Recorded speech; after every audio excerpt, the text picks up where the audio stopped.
Hi guys, so here I am back in the kitchen, minus Vicky, but the talk this weekend does include Vicky.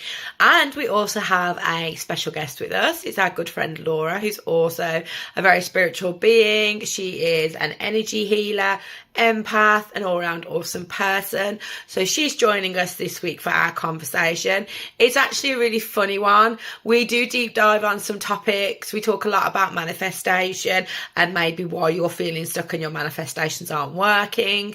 We talk about the topic of merging timelines. We briefly discuss Matt Groening's weirdly ability to foretell the future and if that is really what that is, or is that maybe something different. We also talk about the way that there's not one way to be spiritual, so don't believe everything everyone tells you. We touch on different other topics, but it's really quite funny, this episode is. So sit down, grab your favourite drink, get comfy and join us on this week's episode of Lounge of Light. How you doing anyway? How you guys both doing? Yeah, we're doing well. Yeah, not too bad. We're literally just having that conversation, just how when you release control of something, even though you're like, no, I don't know how to work, weirdly, the universe works in your favour. Yeah, Definitely. It's like the whole you don't get what you want, you get what you need sometimes.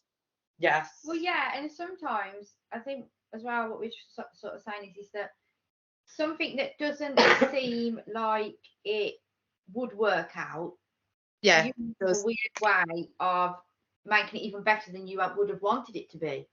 Yeah. Oh my God, totally. I have so many examples of that in my life at the moment. Like even not even at the moment, just in general. I don't think that is just my life. Yeah, like it's literally just happened for me. Like I was clinging on to something only for financial aspects, really. And then I finally decided, no, we're going to let it go. Even though I didn't know kind of how I was going to deal with it, like losing that sort of amount of money. Yeah. And in less than a week, I've actually ended up being gifted by the universe twice what I gave up. There you go. Happens, it does. Most interesting thing is. But yeah, okay. So give us some examples then of what times when you've just let go and you've been gifted back by the universe. Yeah, a perfect example of when I've been gifted back by the universe. And like before my son was born, I used to do invigilating. So it wasn't always constant work, but when you had it, you could do like quite a bit in one go and get a decent amount of pay for it. But a lot of the time was when my son was born, obviously things had to change. I couldn't work like all day. And my babysitters at the time, like my parents,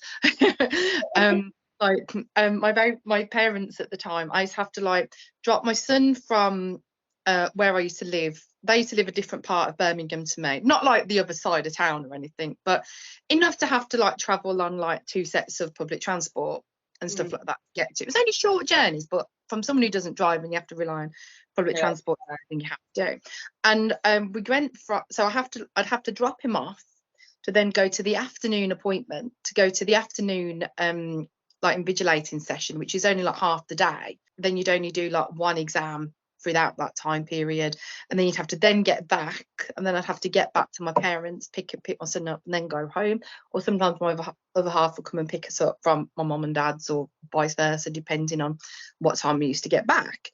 And as you know, when you're working and stuff like that and you're a parent, you know, it can be quite nice, like actually having like working and stuff. I was literally getting paid after having a newborn baby. Get this, well, it was 6 months when I went back.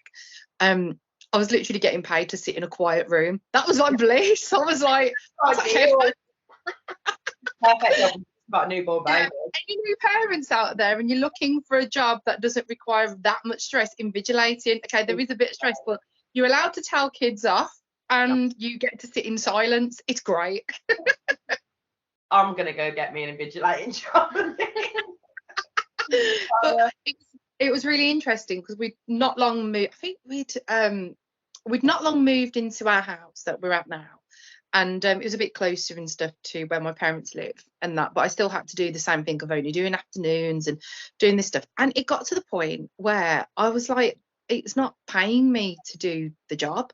And something happened where I'd stopped doing it. But with my son having a disability, we hadn't applied for any of the benefits in the previous house because I knew we were moving. So what we did do, it's really interesting because the day that I decided to stop doing the invigilating, we got the letter through saying that my son had got disability living allowance. That's amazing. It actually ended up with more money than what we would have done if I had carried on. That's just one example, but you know. That's what my example it was, because I obviously I closed my old business due to my own health needs. I think that it's important to say as well, though, that Danny was getting lots of nudges and all the signs, let go of this now, let go. He wasn't listening for a long time. Yeah, I remember when we were doing the Reiki free. Do you remember? And I said to you were holding, like when we did the was it the past life regression bit or the and you were holding on to something, and you're like, it was like you had I could see these like nails on a cliff, just sort of holding on to something. Nails. Yeah, wow. Nails on a cliff. Yeah, and I remember saying, because it was nails as well. I remember. Yeah. I didn't know at the time, did I? That was the first time I met you guys, wasn't it? So about getting the signs even then, and she did let go from that, but not entirely. I still have a tiny little thing, but the second I was like, you know what, let's just let it go. Let's not worry about the money. It is what it is. Literally 5 days later, they were like, boom. Yeah. And then it was like the universe was waiting. They were holding on. They were like, come on. You're not having it, can you do this? But that I love it. I've got another example of how things like interestingly like happened as well. But like my other half, like my husband, right, he ended up having like a lot of stress with his old job, and he was holding on for redundancy with his work and stuff like that. But he was going through stuff, and his boss, like, he's not his direct team manager, but he's like the one above them, vile. They're like probably like one of the worst human beings in the planet. It's probably like an is it an MCT that MPC? An MC, probably almost like an MCP, some form of non-human variety person. Honestly, that this woman would make you do. We're like bored, from what he was telling me and what other people were telling me, we're like borderline on the verge of almost breaking employment law through some of the stuff that bad. Right? Wow. Anyway, it's like big kind of like not tribunal-esque thing, but didn't go as far as that. But she wanted, basically, when the announcements for redundancy were being made, she was trying to pick off all the people who would get quite a chunk of redundancy, who were at a certain level. And my other half, my husband had been there for about 10 years at that point, so he'd been there a long time, so he'd get an okay amount, but not tons. But I think the cutoff was like 15 years. So she was trying to pick off everyone who was like at a certain space. Anyway, he went through it all and stuff, like battled through it all. He was going through the stuff at the time, and it was a point that had this thing about lateness, and they couldn't be like less than 1 minute late. So like, anyway, so he woke up and he was like, oh my god, I'm really late. And then I was like, I was at this point, and I remember being at this point with him thinking, you're gonna break, you're gonna just absolutely break in a minute. And literally he went downstairs stressing like God knows what, and then he just came upstairs just really upset, looked at me and said, I don't want to go in. And I was like, thank God. I was just like, thank God. The craziest thing is, he'd gone through his tribunal thing and he wasn't allowed to be late again. The ironic thing is, he went off sick, like with like stress, illness and stuff like that. Then the funniest thing is, 2 weeks later, the COVID lockdowns hit. Oh yeah. And then like he went back to work, I think about a month and a half, 2 months later. So about the May time. And he didn't have to go back in the office again until the day he got his redundancy. Oh, that's amazing. Tell me about it. And like he had to, like, he couldn't be late for work, and I was like, yeah, because you're going to be late, like walking across your landing, aren't you? Oh yeah, exactly. Wow, that's just so cool. I think that's why we were talking about what we were talking about, like how things, it's for a reason. yeah, like our human brains say, no, don't do that, because you know, we worry about like X, Y, and Z. So if it's a financial thing, like say a job, for instance, or with me, like a business, human brains are like, no, because you need the money. Let's be sensible. But the universe has other ideas, and they're like, if you just let go, we can give you so much more. Yeah. But it's overcoming that human perspective, which can be so difficult. And the universe tells you over and over and over again, they give you nudges left, right, and center that if you do it, you know, good things are going to happen. But we cling on so much. We do. And like, it's so difficult to overcome that sometimes. Definitely. It's almost like when you're manifesting as well, like you write things down and you're manifesting lists. And I don't know about you, you look back at like previous manifesting lists and you think, why did I write that down? Or like you're writing down wanting to hope for one thing to happen, and then the universe is just like, oh God, or the universe is like, yeah, we're not going to give you that, because this is coming in instead, and that will get you higher than the thing you've just wrote down. You know, it's like, we have like really limited perspective sometimes.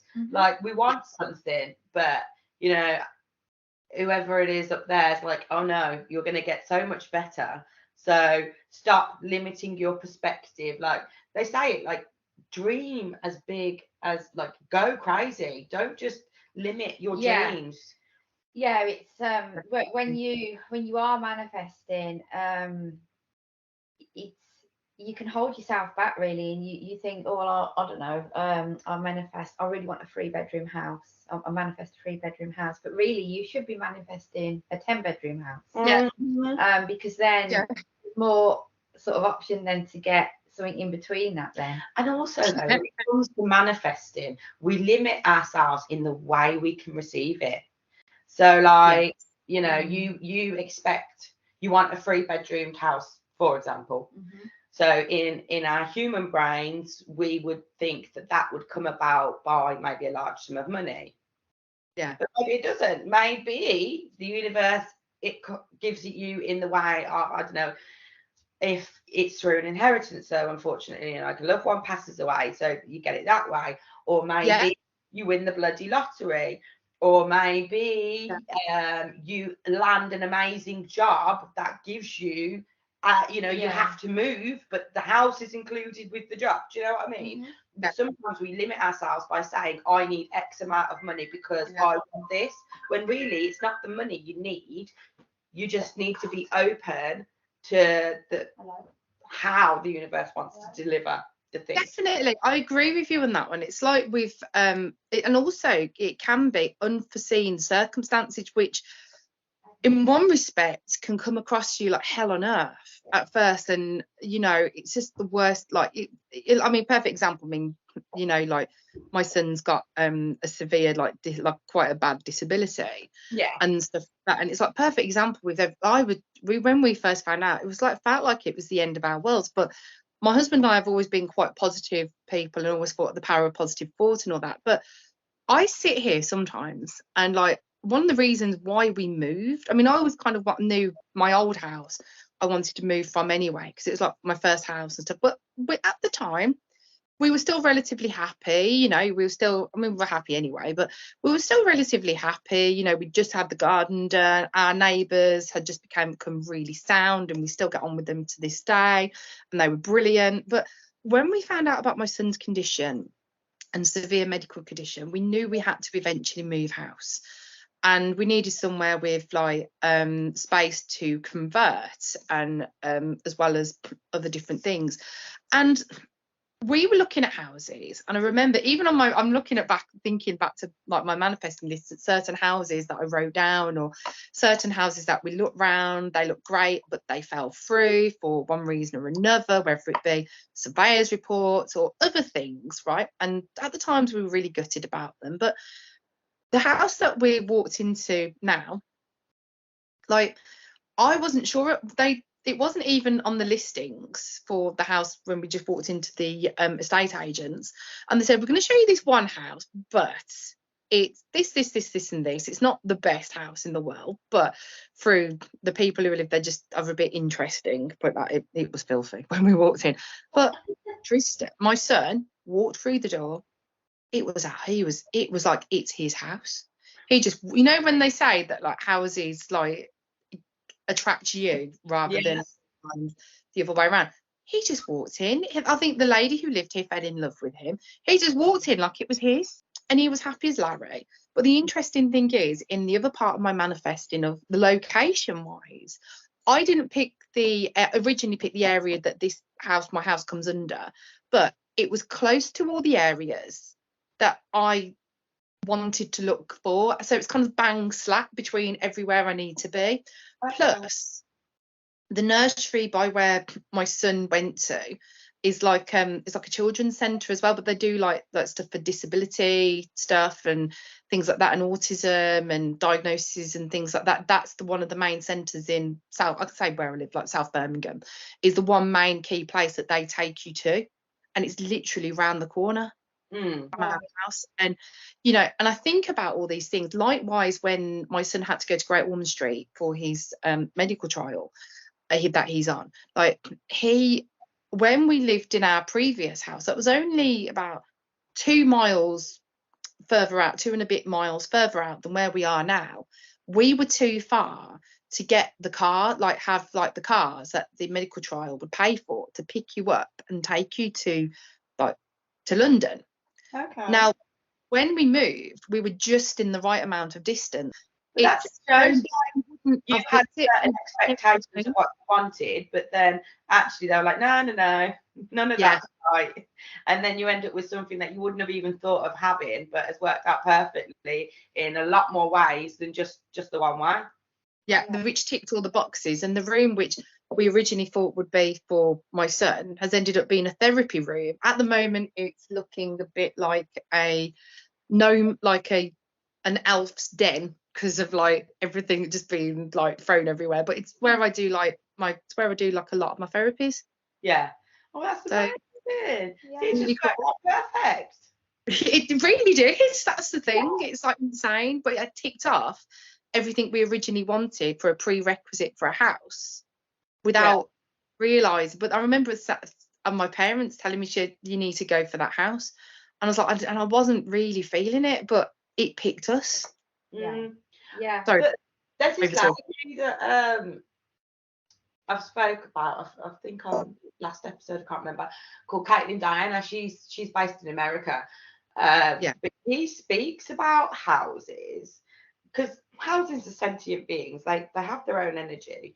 And for her, she was going for a period where she was looking for a new house. And she had like certain things she wanted from this house, but the one thing she always does before she would buy a new property, she would ask if that house was able to help her create more, because a lot of the time, you know, like private rented properties and stuff, the energy that sits within that house is to make money for the person who owns it. Yeah, it's not for you. In that house technically is not energetically wise there to help you create more. It's there to help the person who owns it create more. So that's what she does before she goes into any house. She's like, okay, so is this house able to make me create more? Can I expand in this house, or is this house going to be constrictive of my energy? And she says it's worked out amazingly for her, even to the point where she's ended up buying houses that she couldn't afford to buy. She's bought it anyway, and then like huge new opportunities have presented themselves where she's actually earning a lot more money, so she easily can then afford the house. Like it's ridiculous and crazy, because sometimes we limit ourselves with things. We do. Where instead, if we just go, okay, I'm open, just universe, give me what I need, however it comes, no matter what crazy way it comes in, I'm gonna take it. And that's then where your life becomes phenomenal, because you just put your trust out there. One thing I do find as well that's really interesting is like I always like put on my manifesting list a cure for my son's condition. Yet if he'd never had that condition, would I have moved house? Would I have ended up still would I have ended up with the DLA come through? The one thing I was going to ask, actually, do you feel that sometimes you can get, because sometimes you can manifest what you want and what you need, and the universe gives you what you need. Do you feel that sometimes with manifesting, you can feel sometimes a bit stagnant, or sometimes you can be not blocked, but sometimes you're like, right, how can I manifest this? How can I visualize this for what to do next? And sometimes you just can't feel it. Or do you feel that sometimes in life, and this could be our human side kicking in rather than our angelic beings or our ancestral beings kicking in?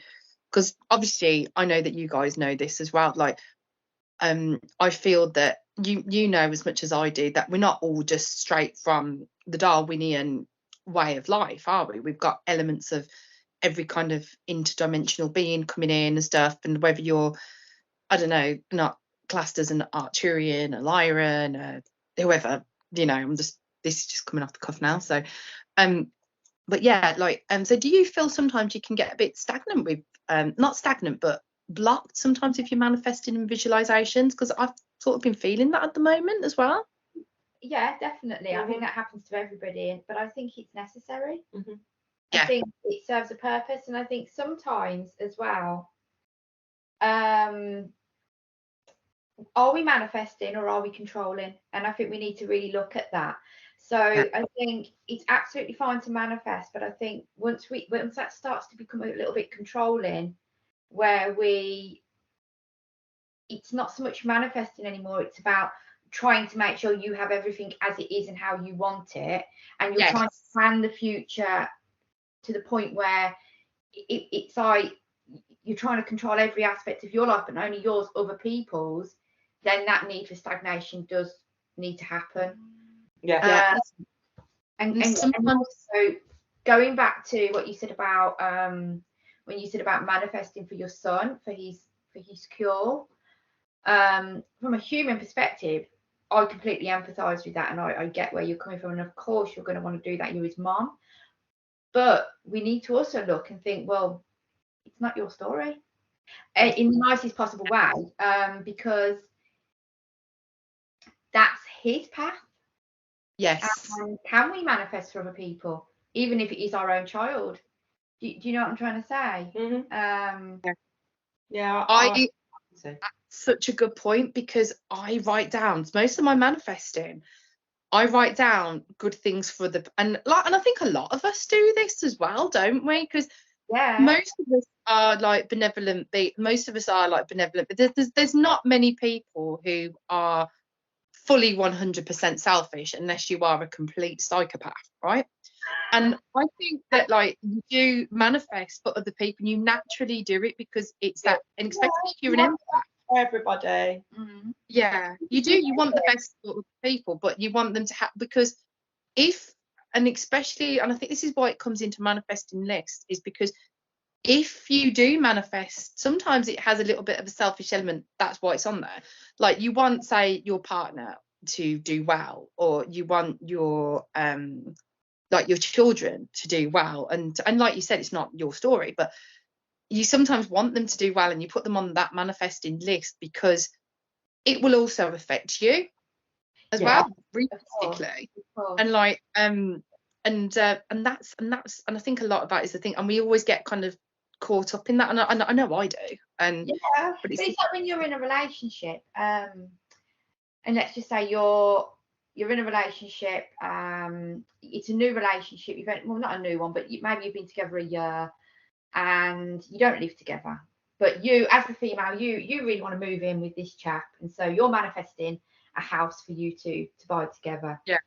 But even if you're not writing it down, and then you're manifesting that for him because that would include him.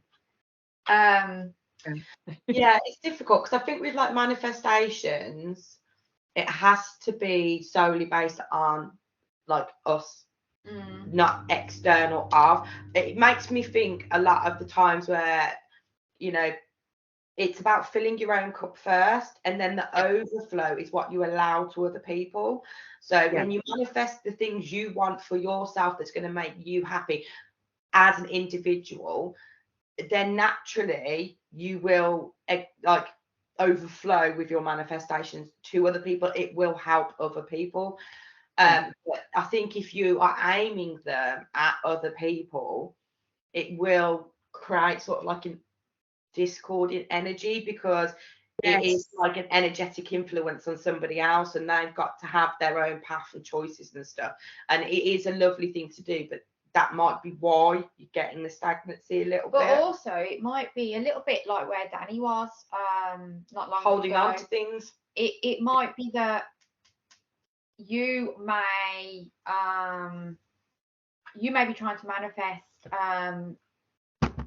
something to come in, like a new income or something, some money to come into you, but you're still holding on to something else, and then you feel like that thing that you're manifesting isn't happening, but it's because, again, goes back to that control. So Danny she was trying to control the situation around her old job, where she was still trying to hold on to something, and because she was still trying to hold on to that thing, even though she was getting all the signs not to, it was making her life quite stagnant. She wasn't able to move forward. I was infuriated with my life for months and months and months, and I was like, it's not working.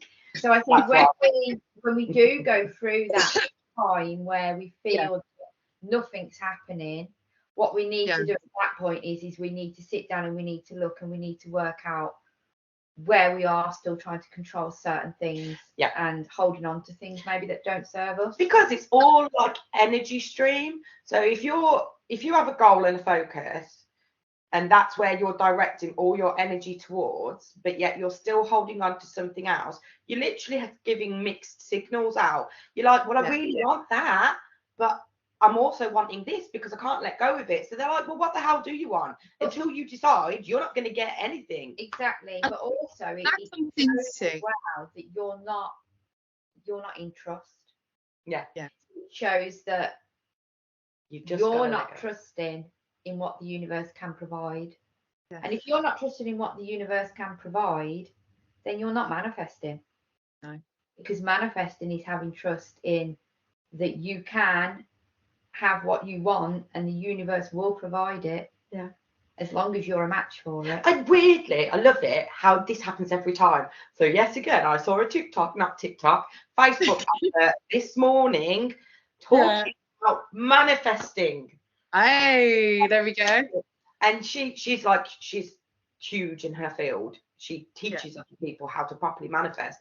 And she talks about how her mentor, who taught her how to do it properly, because she was in the same position, stuck, stagnant, frustrated, nothing was happening, everything she was asking for, she wasn't getting. Her mentor taught her that manifesting is 80% internal and 20% external.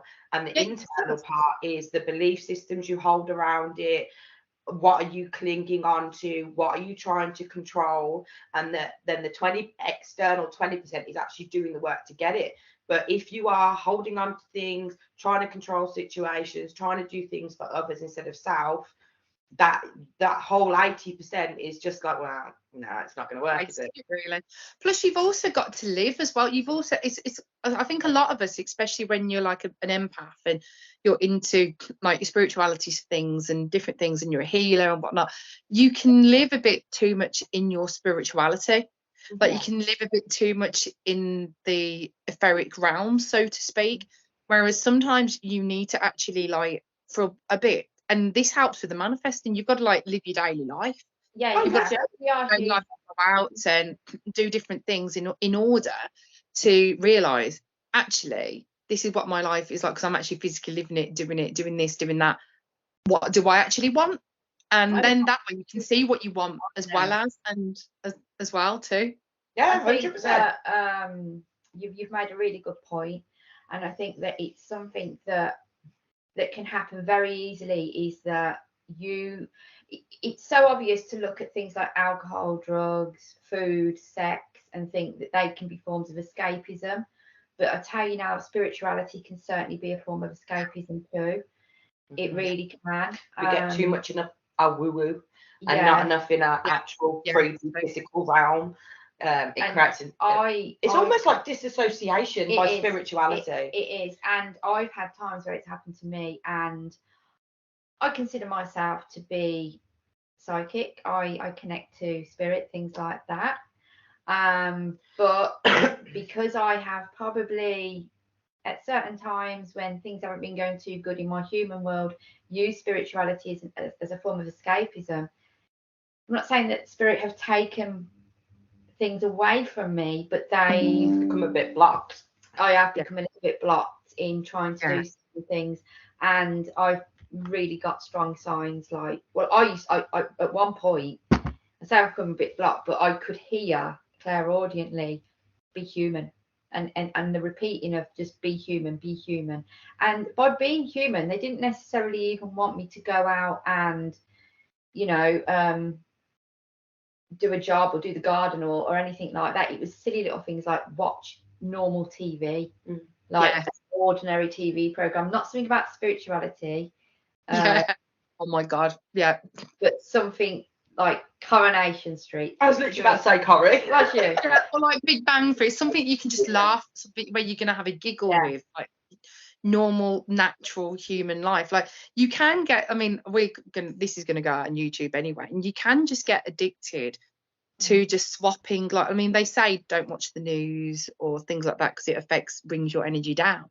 But then at the same time, you know, you can get so sucked. I mean, I will hold my hands up and admit I've done it. I probably still do, you know, but like you can be glued to certain channels and certain programs. It's why but you can do it, you can be addictive. You can be like, right, I've watched everything I want to watch on YouTube. What's on Rumble? What have I missed that's on Rumble that's going on in like the current scenario with this and that, and you can get so sucked in, and that just drains your soul, and that's just actually more damaging sometimes than just watching the news, you know. And you can get there. I mean, and there's a reason why certain programs, even in television land, are only on once a week, you know, for the same reason. Like perfect example, I watch a lot of Esoteric Atlanta. I do. It's probably like one of my favorite. She's probably Bryce and Catherine are probably like two of my favorite people to watch. I mean, their coffee chats are just really cool, and it's just nice to watch. Like, it's just nice to watch, and it's a bit of a break from like stuff like Loose Women. But then I also love watching on Catch Up, and I do like a bit of Netflix, like everyone. But I also love watching. I've been really getting into recently the whole, you know, the Stacey Solomon Sort Your Life Out in 7 days. I don't watch that. Is that like where I'll have to have a look at that? If she can sort my life out in 7 days, I'd be happy. It's basically a cross between how clean is your house, not changing rooms. They kind of like do like a bit of a makeover on the house as well, but they have to like sort out all the crap from their house. Like basically like a declutter program with a makeover program as well, but they take all the belongings of the house to like a warehouse, and they have to literally just like split all their belongings in half, more or less sometimes, and they display everything out in a massive warehouse. Wow. And it's like you have to cut everything, you have to cut down. But these houses, I mean, some of them are like normal houses, but then others it's packed to the flipping rafters, mate, you know, so they needed to breathe. But you do that in spirituality. Sometimes you need to kind of declutter your own life in order so you can see what you need to do next. Because as well, we do not just physically but emotionally, mentally, spiritually carry way too much baggage. That program made me think of a different lady. I can't remember her name. I follow on Facebook, and she was talking about feeling stuck and stagnant in life and where nothing seems to be shifting and moving. And she talks about looking in your physical reality. What are you holding on to? Literally go around your house, throw away stuff that's there, clothes you haven't worn in a year, broken stuff, clean your house, tidy it, declutter it, and free up all that energy and see how things start shifting. That's an actual physical way of helping to shift energy if you're feeling stuck. I've got clothes in my wardrobe. I'm 44. And I've still got clothes in my wardrobe from when I was 23. Oh, mate. Yeah, but there's one day I might. No. I might get in. If you haven't worn it in 10 years, I'm seeing if I've got it to hand, actually. I've got a hoodie It is gorgeous though. I do still wear it. I've got a hoodie and it's beautiful, like a fleecy hoodie, and I've got it, and I had it brought me when I was 17. I'm 40. That's fine. No, because they're like size 6 and I can't. So exactly. In them. Stop clinging on. It's the hope factor. It will happen. It will happen. It's like, no, girl, get it. Why do you want to be a size 6? No offense to size 6, but why do you want to be a size 6? So I can wear my dress. Vicky, you want to dress now body. Vicky, love your now body. Show your body self-love by buying a dress that fits it now. Instead of staring at a dress that's however small and thinking I'm going to fit in it one day. Because you're telling your body by doing that, you're manifesting that you don't like yourself. Also, Vicky, do you really want to be, even if you did get to a size 6, would you really want to wear a dress that's probably really out of fashion? No, it's like an evening dress, so it's evening was. But I ain't gonna get into it. Well, if you could, where would you go? I know where you're coming from. Social with it, Anne. No, she's gonna come on YouTube. Her evening dress. I'm gonna. Yeah, so that's another way of, clearing out energy to help your manifestations come in. Is get rid of your crap.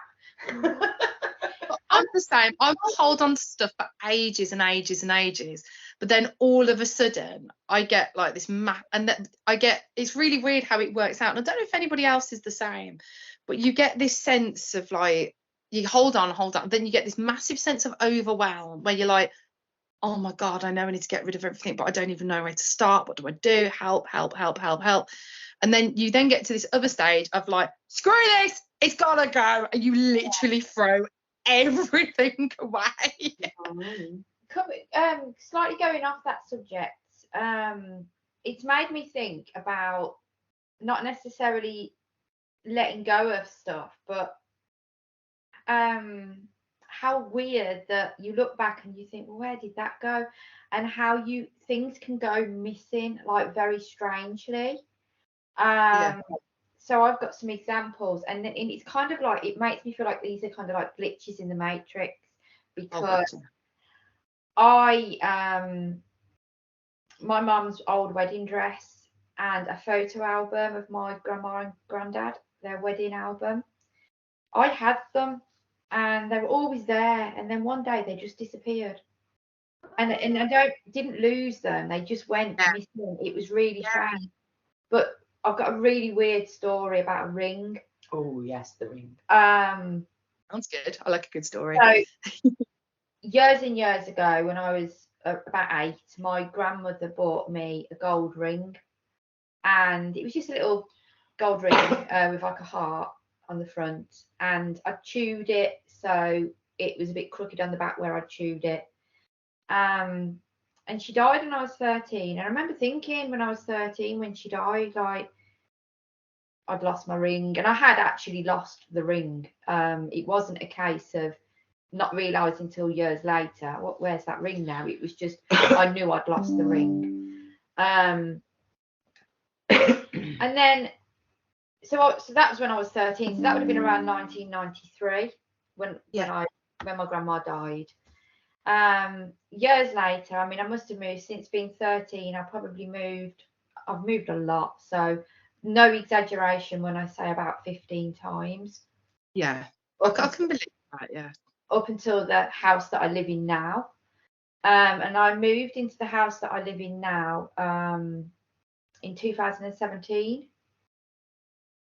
So I don't remember how it happened, but there was one day I was in the bedroom, and we just decorated the bedroom. So this was about 2020, and I looked down on the floor, and there was the gold ring. Wow. That my grandmother had bought me when I was 8. That by the time I was 13, I had lost. Wow. And I picked it up, and it had all the same chew marks on the back. I got the goosebumps. Yeah, all the chew marks were on the back from where I chewed it, and it was the exact ring. I've what, same things just happened to me, and I've just got the goosebumps. Oh, bless you. You were meant to find that. There's got to have been something in your life you needed her at that point, maybe? I don't know. It was around the time that my granddad died. Oh. So grandma died in 93, but my granddad lived a lot longer, and he died in 2020, and it was when I found the ring when he died. So it was really quite weird. Yeah, that is bizarre. That was my grandma actually died on my granddad's birthday as well. Oh. So do you think that was a glitch in the Matrix, or do you think that was your nan gifting it back to you as like a memento? Or was it granddad bringing it to me? Because maybe because it was always on your mind, maybe. I don't know. This is the thing. I mean, this is why I can't be a skeptic to certain things, because there's so many inconsistencies that happen in this world. Can't be explained. It's like when people say, it's also why I can't be an atheist. It's why I'm not an atheist. I mean, I'm definitely agnostic because I do believe in God and I do believe in energy. And well, I wouldn't be an empath if I didn't, you know what I mean? But like at the same time, there's too many explanations, there's too many unexplained things and situations like that. I mean, I haven't looked too much into the Matrixy stuff. I mean, I probably need to, but That's just a rabbit hole for you later. And like the stuff that I know, that there's obviously we're all kind of like walking a different path, but then you've also got free will, and you can't explain like the free will element. But that's such a beautiful. I love it when I hear a beautiful story. It's weird how things like that happen. I don't think I'd call it a glitch in the Matrix, only because weirdly again still a Facebook post. I'm on loads of different groups on there, but this was a very specific glitch in the Matrix, talking about a wedding ring. So this woman has a wedding, not a wedding ring, it's an engagement ring, very specific one. And like every time she has a bath or a shower, she takes it off and puts it on like a shelf in a bathroom by her sink. I do the same thing. I do exactly the same thing. Yeah. One morning, I think one morning, I don't know, she got up anyway, went into the bathroom. She's wearing her ring, the exact same rings on the shelf. Whoa. Yeah, that is a definite. Yeah, that's a definite. She has the ring on, but there's the ring as well. She doesn't own two of these rings. Would you say that's a cross timeline scenario? Yeah, could be that in a different timeline. She's taken a ring off and put it on the shelf, and the two timelines have merged. So that's two rings. Yeah, but does that mean though in the other timeline she's without that ring? She has lost that ring now. I don't know. Maybe. Because it's entered into an. Oh, there you go. There's the theory. Yeah. Is that how we randomly? Has she? Or was she living in a different house at the time when she lost that? But she hasn't lost the ring. But was she living in a different place? And obviously, no. She just literally woke up one morning and there was exactly the same ring on the shelf in the bathroom where she always takes her ring off. It is weird. It is about. It's got to be like the timelines are merging, aren't they? So it does make me think that woman, that version of her in that other timeline, her ring will probably, she'll be like, "Where's my ring?" Yeah. I got it, because it's just like, what? Where's that gone? Sort of thing. Yeah. That makes me think of other times where things just randomly disappear. Is that what happens to them? We've merged on timelines, and it's ended up in somebody else's. I mean, I find that a lot with shoes. What? Yeah, shoes. You only find one shoe, and then you can't find the other one for like about a year or 2 years. It will turn up. And then you throw shoes away, and then they show up. Yeah. Does this now explain where all the missing socks go? I'm sorry. Socks. Is that because on different timelines my socks gone? Yeah. And now I need to merge my timeline back to get my socks. It could be surplus socks. How do you know they're missing? Because I've only got one. But how do you know it's not a surplus one rather than one without? Because I had two to begin with, and now I've only got one. But if you a bit like that place in The Simpsons, you know, like when they had that, I think it's one of the Halloween episodes when they had the black hole. And they're like, everyone starts sucking stuff put down the black hole that's just rubbish. And then they find the alternate universe where, like, I think these like alien creatures are like blessing everything. Our trash is like they're like sacred, like they're like sacred kind of like jewels and things like that. And, like, no, I don't think I've watched the episodes. No, I do love The Simpsons because it's very fantastic. I don't know what Matt Groening's onto. I don't know if he's some sort of time traveller. They say he is, but Jesus. Okay. Or no, hang on though. They do say they say that he's a time traveller, but they also say that he actually manifests this because he creates the thing and everybody watches the thing and makes it into an actual reality. So is he a time traveller or is he just an expert manifester? Oh, talking of TikToks and Facebooky posts or YouTubey bits and odds and sods, I was actually watching something and that they play out certain scenarios on sometimes The Simpsons and in South Park. So they're already manifesting it through The Simpsons and South Park. So it's already showing you what the reaction is going to be. Like with, for example, when they did Trump going down the elevator in The Simpsons, and it was that episode with the hair and before he became president and before he did the exact same scenario. But then there was a situation where certain members of the powers that were, or certain controllers, shall we say, YouTube friendly, anyway, that they will play out certain scenarios but give the channels like Simpson, like programs like South Park and The Simpsons, to play it out, to the whole going out in plain sight, so to speak, putting it out there in plain sight, so to speak, to see the reactions of other people. Sometimes they're given the scenarios through like the Project Looking Glasses and stuff like that, or I don't look properly into the whole Project Looking Glass and Operation Paper. I mean, I know a bit about them and stuff, but not loads. But I haven't more because I just haven't had time to just kind of like sit there and just go, what's this? Looking Glass, they can see the timelines that we could potentially be going on to. Yeah. But do you not think as well that maybe things like The Simpsons, I mean, I don't watch it, but we'll stick with that one. What if there is something that they want, a timeline? So say there's a timeline that they see could be happening in the future, and they're like, right, we want to get us on that timeline. Might not be good for us, but it'd be good for them. So they're like, we really want to make sure we get on that timeline. So in order to do that, what they do is they put that timeline on The Simpsons so that we watch it, and then because we've already got this idea that everything that happens on The Simpsons comes into reality. Exactly, yeah. We then manifest it because we think, well, it's been on The Simpsons, so it's going to happen. And then you've got billions of people watching that program, all going, well, that's been on The Simpsons, it's probably going to happen now, and therefore they are manifesting that timeline. Yeah, so, I totally agree with that. Yeah. I do totally magic. There's been too many scenarios that are a little bit, I mean, they could be a mix of one column and the other column. It might be the fact that Matt Groening is, but like, I'm not saying he is, but like it could be that he's part like time traveler, and then also part that as well. So yeah, I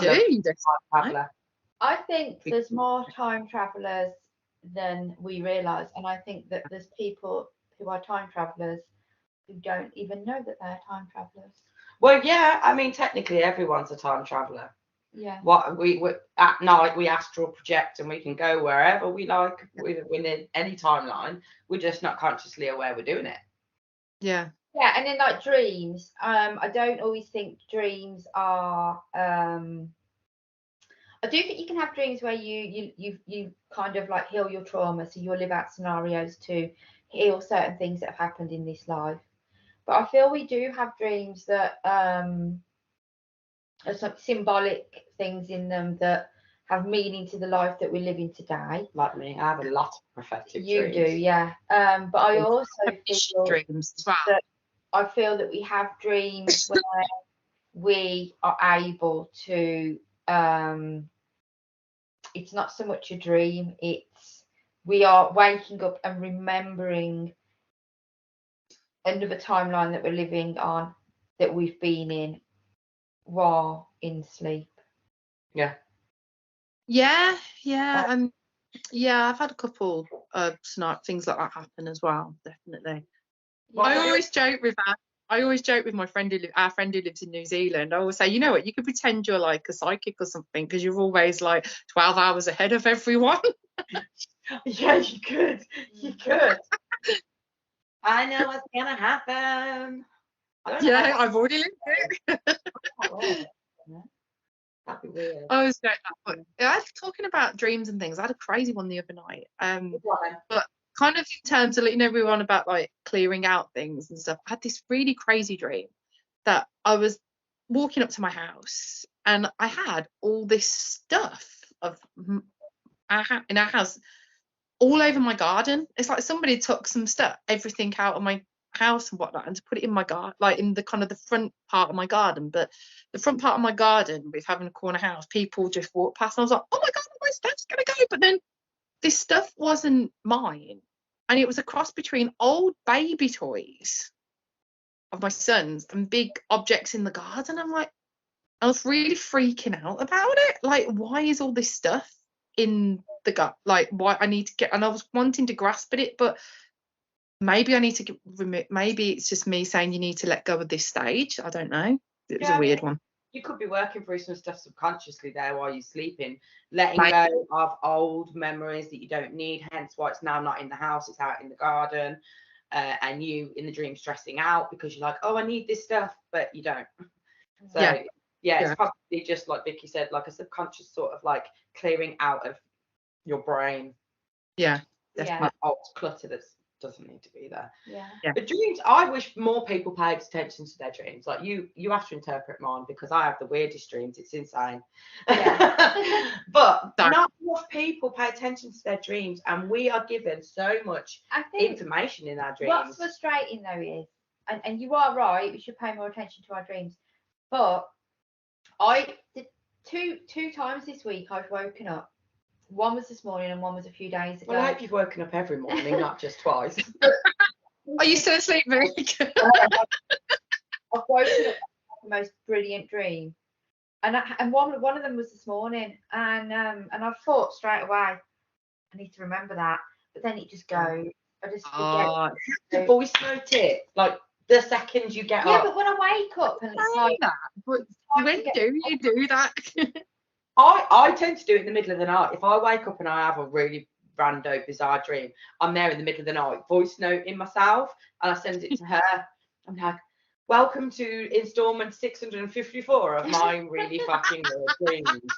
Can't understand this one. Yeah, I often get up to a dance dream.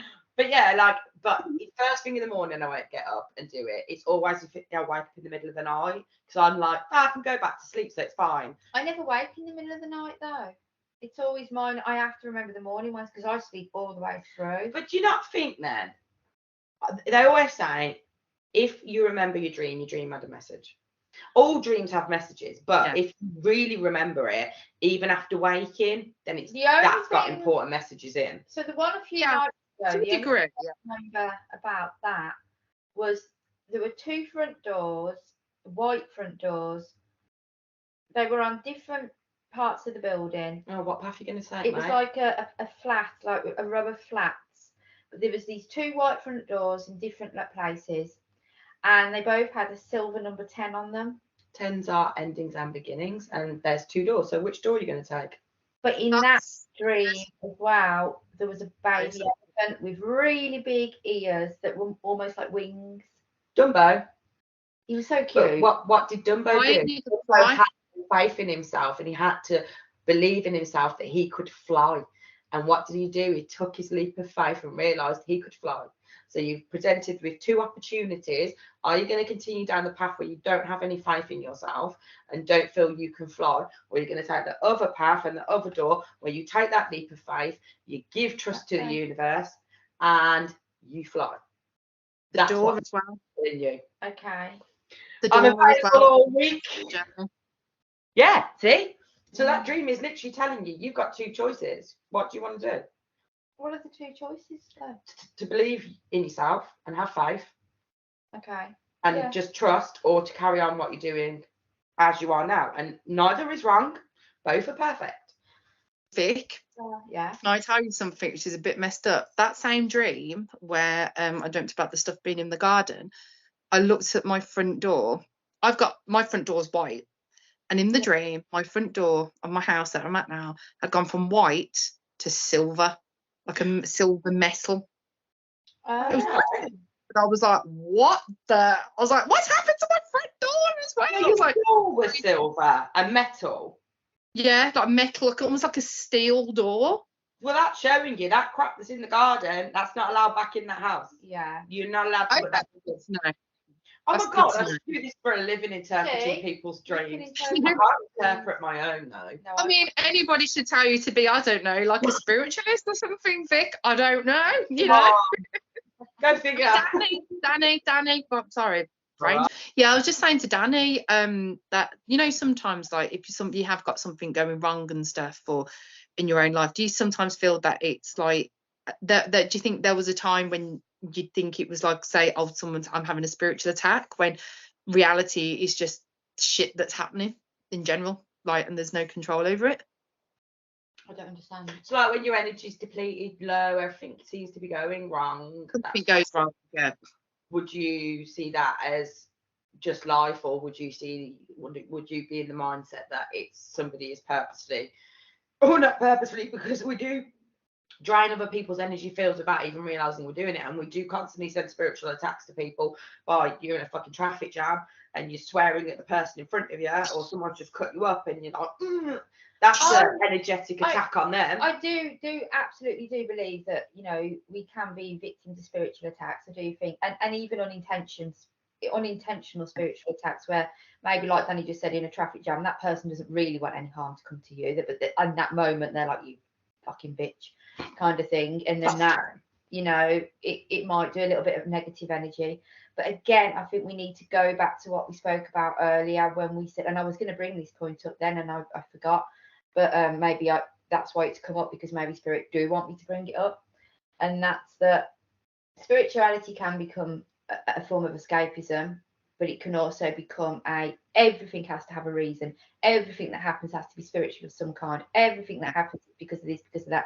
And I think what we need to remember, and it's really important, is that sometimes it can just be a human thing. Sometimes we just make shitty choices which lead to shitty consequences. The bit that I was going to bring up earlier that I forgot to bring up is that you hear so many people on YouTube especially saying that common phrase that now that everybody seems to know, is it, we are spiritual beings having a human experience, not human beings having a spiritual experience.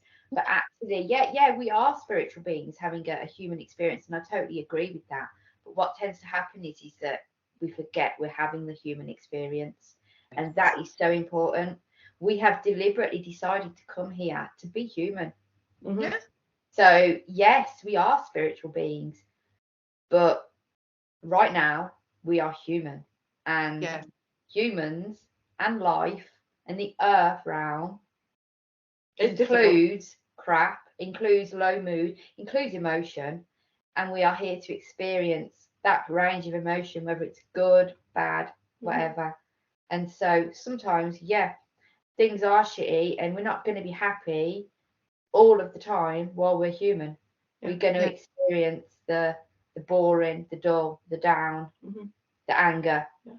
And it's not down to anything spiritual or spiritually attacking you. It could be down to your hormones, which is very It's also the fact if you are going through something bad. And I think there's also an element of there's also an element at the moment with, like, in terms of positive energy, it's that sometimes you can also have a term of toxic positivity. I hate toxic positivity. Tell me about it. It's awesome. I'm like, behave yourself. It's life. Not everything is awesome all the time.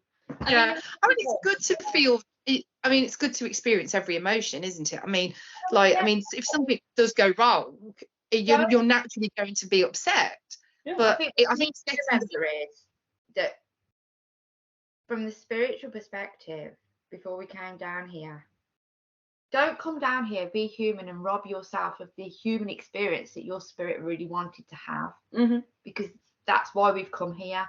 And there was a time about a year or two ago where I was really feeling it. I was like in a real bad place, and I kept saying to myself, oh, I wonder if like somebody's psychically attacking me. I wonder if there's something going on. I wonder if it's a test from spirit to see if I can get through this time. When I'm a HRT and I feel great. It was my hormones. It was my hormone. It weren't spiritual. Spirit weren't putting me under some kind of dark night of the soul test.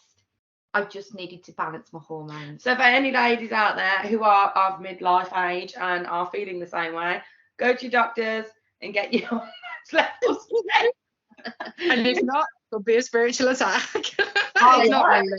I'd say, yeah. Don't think that way. But also, if that's kind of where you're thinking all the time, when you're in like a bad space or things are going wrong and you think something is sending me negative energy, I'm being spiritually attacked, you're literally going to manifest that for yourself. Because exactly. where your energy will flow where your focus goes. So if that's what your focus attention goes where energy flows. So just understand that a lot of the time it's just human stuff going on and you can't control it and you just got to deal with it and try and be as positive as you can without being toxically positive. That's it. It's good to stay in the negative. Sorry, I'm talking over you again, aren't I? Sorry.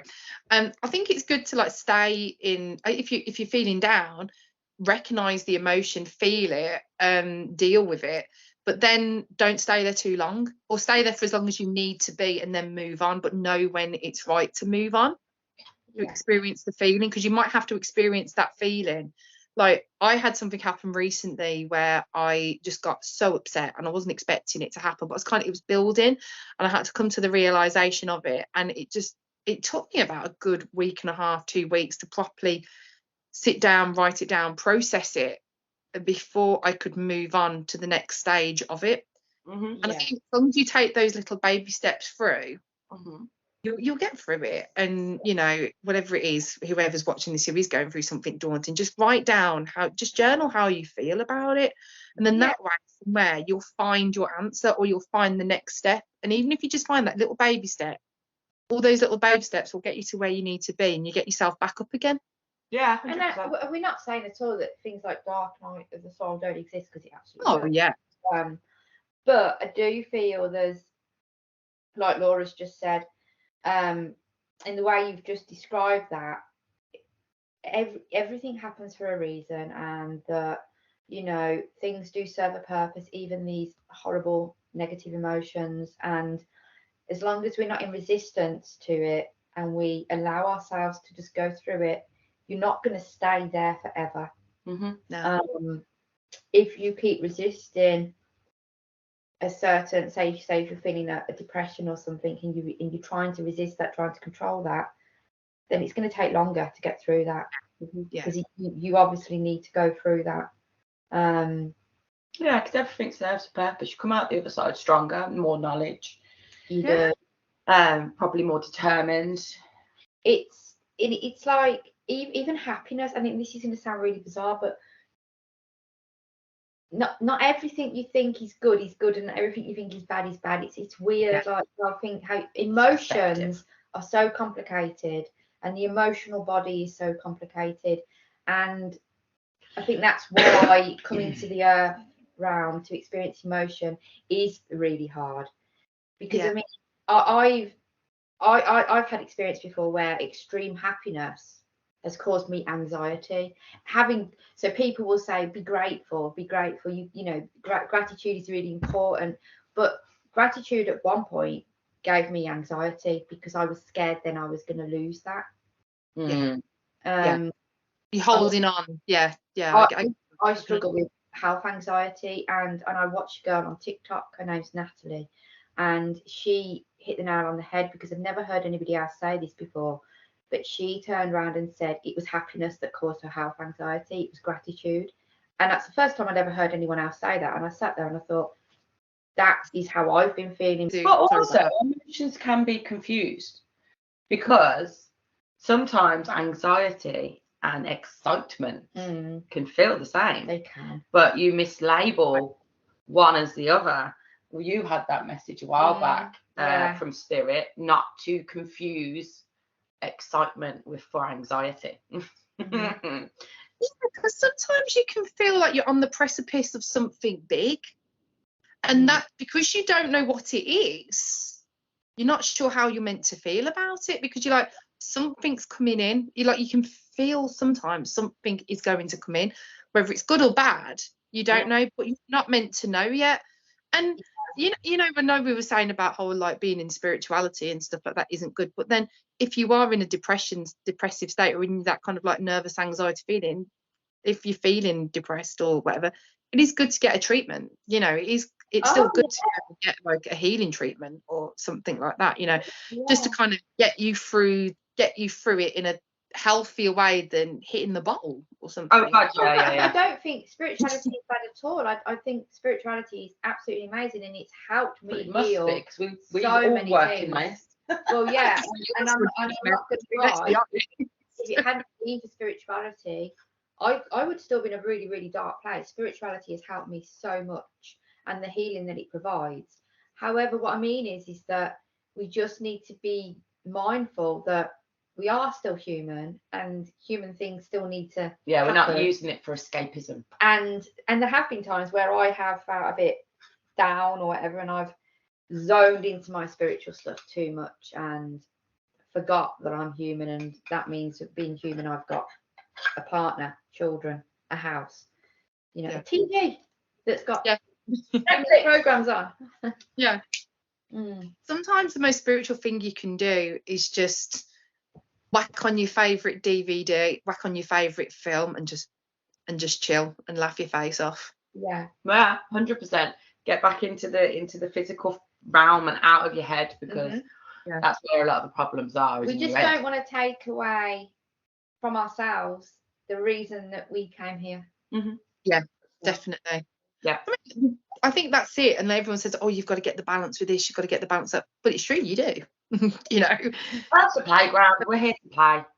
So and it's things like alcohol or cake or chocolate or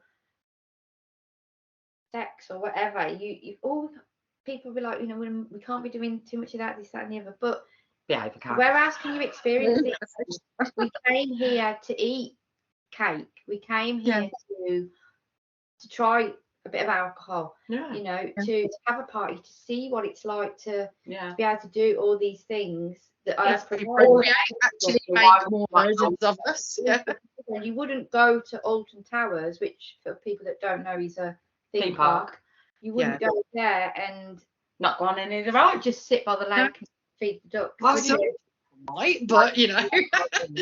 But also, everything you do, every decision you make in your life, there's no such thing as right or wrong. It just is, and it's perfect.